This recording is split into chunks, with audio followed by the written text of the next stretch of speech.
유도 전동기의 기본 원리와 슬립에 대해서 공부해 보도록 하겠습니다. 그림과 같은 것들이 이제 회전력을 발생하는 기본적인 유도 전동기의 내용인데요. 유도 전동기의 내용을 이해하기 위해서는 먼저 그 구조를 이해하실 필요가 있습니다.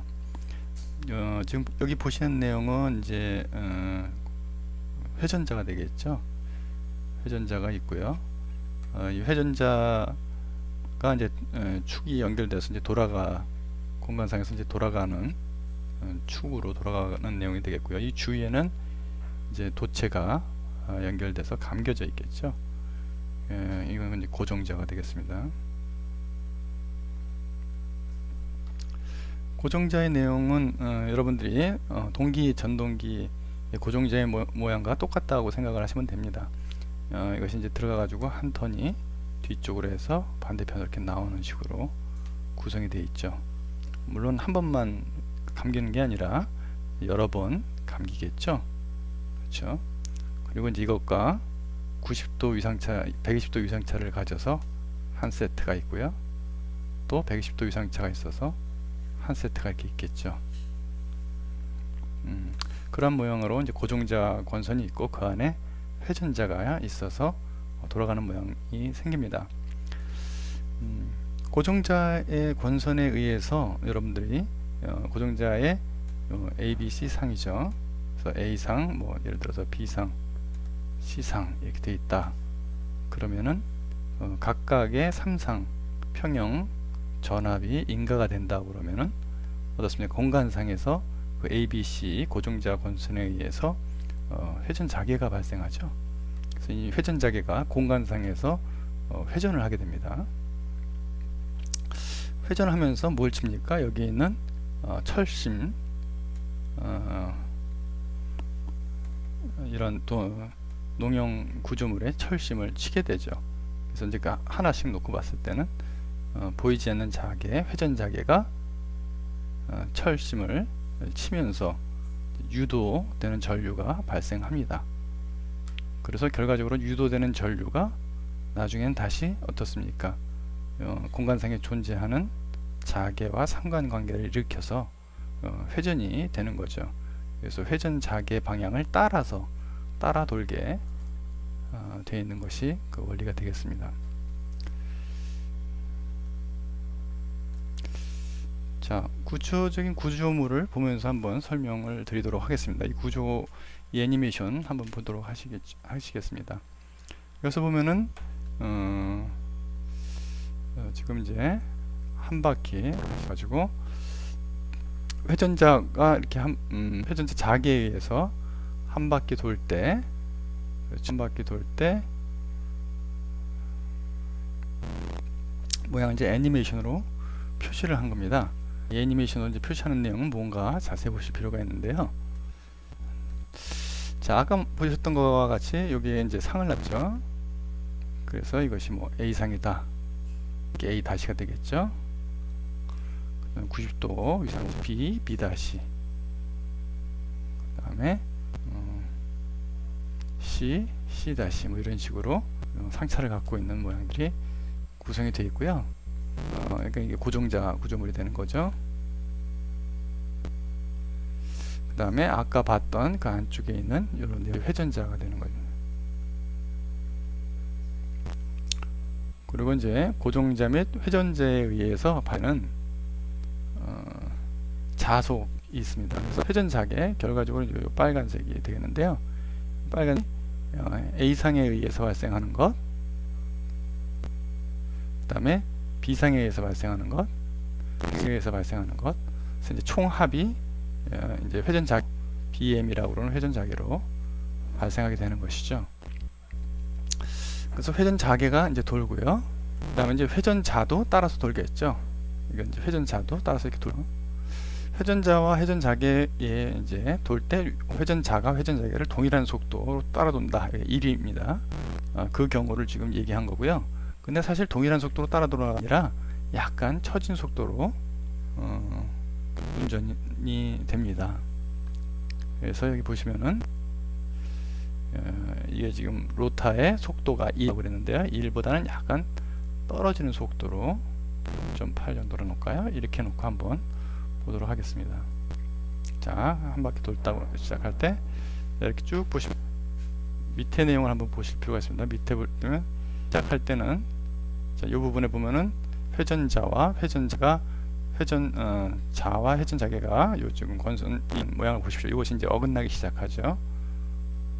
쭉 갈 때 그렇죠. 회전자가 더 빠르고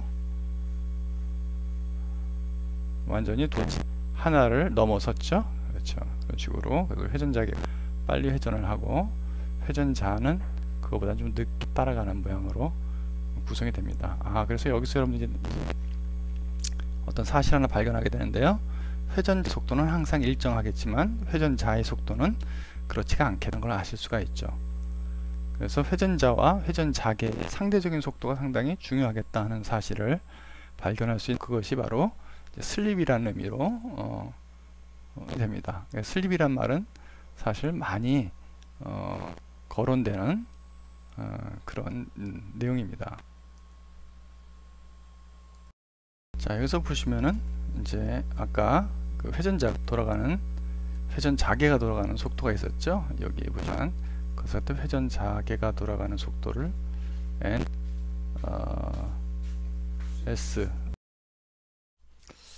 NS라고 그러죠. 동기소가 됩니다. NS 이제 동기 회전수 RPM으로 보통 표시하죠. 화면이 P분의 120F라고 그래가지고 예전에 한번 하신 경험이 있을 겁니다. 왜냐면은 주파수 공급되는 주파수가 있죠. 고정자 원선의 인간 주파수 얼마니까 보통 F가 60Hz죠. 그렇죠? 그다음에 그다음에 극수가 기계에서 발전기의 기계에서 극수가 2극 또는 4극, 6극 이렇게 되죠. 그래서 그 극수 집어넣으면 정해지죠. 보통 보면 60Hz를 쓰기 때문에 대충 극수가 1대 어떻게 됩니까? 2극일 때는 1600 그렇죠? 3600 RPM 그다음에 1800 RPM 이렇게 나오고 900 RPM 뭐 이런 식으로요. 그 다음에 이제 그 실질적으로 로타가 도는 속도, 이 안에 있는 로타죠. 로타가 돌아가는 속도를 보면은 어떻게 표시했습니까? 뭐로 할까요? 그거는 NR로 하죠. 로타의 그렇죠. 그럼 슬립은 어떻게 정하냐면은 슬립은 전체 동기 속도에서 그렇죠? 지금 얼마로 NR이 돌고 있는가 차이를 써준 겁니다. 그렇죠? 슬립은 이제 비례관계, 이게 정지했다 그러면 어떻습니까? 로타가 정지했으니까 이게 0이 되는 거죠. 그럼 그때는 1이 되는 거고요. 그리고 동기 속도로 돌고 있다 그러면 뭘까? 동기 속도로 돌고 있으면 이게 NS가 되는 거죠. NR이 어떻습니까? 그때는 0이 되죠. 그렇죠? 그러니까 슬립은 이제 미끄러져 있는 정도라고 생각을 하면 되는데요. 많이 미끄러면은 어떻습니까? 완전히 미끄러져 있으면 이제 2이 되는 거죠. 그 다음에 동기 속도로 돌고 있으면은 완전히 미끄러진 게 아니라 결합해서 동기 속도하고 그래서 0이 됩니다. 미끄러진 정도, 벗어나 있는 정도라고 생각하면은 외우기가 쉽습니다. 자, 이 비례 관계인 S가 왜 S라고 이걸 썼을까요? 이 S가 비례가 앞으로 이제 많은 정도를 보여주는데요. 2차 측, 즉 유도기 쪽에 나타나는 유도기 고정자 측에 나타나는 유기되는 전압은요 결국 이 S하고 관계가 있게 됩니다. 즉 S가 정지시, 즉 0일 때 1이 되면 그때는 S 정지시 때 BR은 블럭이라고 그러는데요. 고정자를 꽉 움직이지 않게 잡은 상태 측정된 전압, 유기된 전압, 그렇죠? 그러면은 가장 높은 전압이 고정자 권선의 인근 회전자 권선의 그때에다가 그렇죠?